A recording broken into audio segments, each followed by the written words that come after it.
Sa ulo ng mga nagpapagang balita.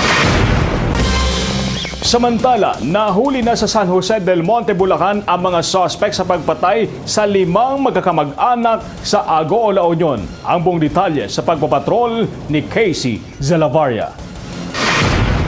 Bangungot kung ituring ng 10 taong gulang na si Joshua Cabilitazan ang nangyaring massacre sa Barangay Capas, Agoo, La Union. Patay ang kanyang amang sihil at 4 pang kaanak ng pagbabarilin umano ni Noel Gayo. Kasama sa mga nasawi ang 3 taong gulang na pinsan ni Joshua na si Mary Ann Refuerzo. Ano yung nakita mo? Yung pagpatay sa kanyang papa ko, naghugot ng isang magasin. Tapos? Ingkasan na binaril na po siya.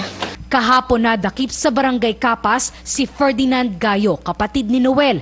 Kasama raw siya nang mangyari ang pamamaril. Kadigising ko lang, ma'am, yung sa bahay namin, kaya wala akong alam doon. Kaninang umaga, nahuli sa San Jose del Monte, Bulacan ang magkapatid na Noel at Demetrio, kasama ang amang si Oscar. Doon nakatira ang isang kapatid ni Noel. Gumawa tayo ng paraan sa pamamagitan ng profiling ng mga suspect at doon kumuha tayo ng maraming mga tip kung saan ang mga akusado. At ngayon, na-track natin kung saan sila, kaya pumunta tayo sa hinahinalang pinagtataguan at doon natagpuan natin sa San Jose del Monte, Bulacan. Away sa lupa ang nakikitang dahilan ng pagpatay, pero itinanggi nila ang mga paratang.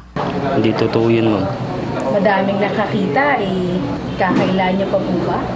Hindi ko po ginawa po yun, ma'am. Natakot kami, ma'am, kasi alam mo naman yung krimen na gano'n, may napatay sa kanila. May hawak silang kutsilyo, itak, pangalo, silang lahat mag-ama. Kung paano nila patayin yung mga pinatay nila, ganon din po sanang gagawin namin kung pwede lang. Hirap pa rin matanggap ni Nanay Teresita na sa isang iglap nawalan siya ng asawa, anak, manugang at apo. Kulang pa yung buhay nila, ma'am. Kulang pa. Kasi kahit may kapalit sila, nawala na yung mahal ko sa buhay na anak ko, asawa ko. Apo ko, wala na sila. Hindi na may babalik. Nasa kustodiya sila ng Agoo PNP. Casey Zalavaria, ABS-CBN News.